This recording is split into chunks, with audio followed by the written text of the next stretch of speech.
The three captains in the Skald argued softly, while the rest of the Vikings kept their distance around us. A few of them covered their faces with cloths, perhaps to stop me from taking their souls. I'd only had time to draw these three, though. I'd missed the pages, but I'd already read them. More marketing fluff. Did you hear what he said earlier? They've taken someone already. I glanced at the ships, moored just beyond the beach, and enhanced my vision. There was a man tied up near the back of the center ship, lying like a sandbag. I hated to think what might happen to the poor fellow, but my attention was drawn away from him as the two lesser captains stalked up to me. In turn, each nodded, then, watching me like you would a cobra, snatched his picture and retreated. The Skald remained with the head captain, who had stopped smiling. He ignored his fleeing companions and the large groups of men with them. Those loyal to the leader remained. He stood there, arms folded, eyes narrow. I'd seen that expression on someone's face before. That unconvinced posture. He knew I was trying to dupe them. My nerves were starting to get the better of me. What was I doing? Facing down a Viking raiding party? I tried to tell myself I was only scared because I didn't have my memories. It wasn't working. I covered my nervousness by focusing on the next part of my plan. I handed the final picture to Cephalin, then nodded for Aliston to back up. He did so while trying to keep an eye on all of the Hordemen at once. Calm? I only had to deal with the captain, and the golden-haired Skald at his side. You doubt my power.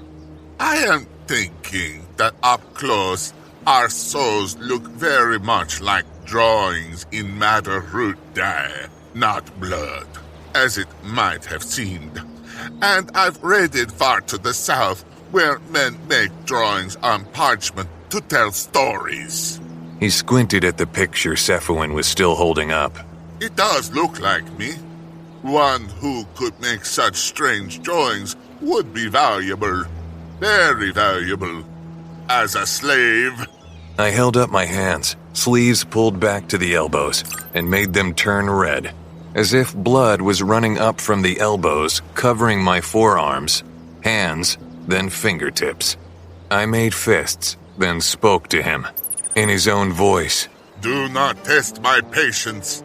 The longer you deny my gracious offer, the stronger my hold over your soul will become. He scrambled back, eyes wide. Aliston's jaw dropped. Even Cephalin seemed impressed. After how she'd taken my red arms trick, it was satisfying to see her flabbergasted stare.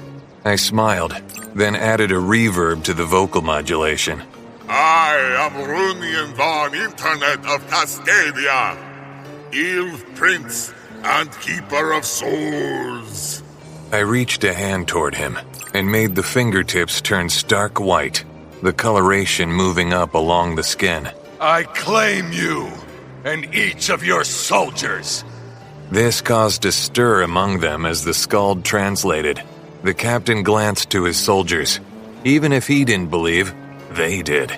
He wouldn't get far in his raiding if all of his men fled. Fine! The captain seized an axe from the soldier at his side. He pointed it at me. Stop, as you wish, Oliver. My demands increase. I pointed. I require an offering for your insolence. The captive in your ship, you will give him unto me. I will give you nothing, but neither will I fight you over him. Come, take him if you must, but you will leave my image in his place. With that, the captain turned and stalked toward his ship. He was trailed by his Skald and some of his men, though many remained behind, not wanting to interfere with me. I glanced at Aliston and Cephalin. He was grinning outright, but she looked toward the boat and the captive. They assume you won't do it, because of your kind's aversion to water. He's trying to save face by escaping one of your demands, but he doesn't dare refuse directly after what you've showed him. She glanced at me. It was a remarkable display. I glanced at the Viking ship.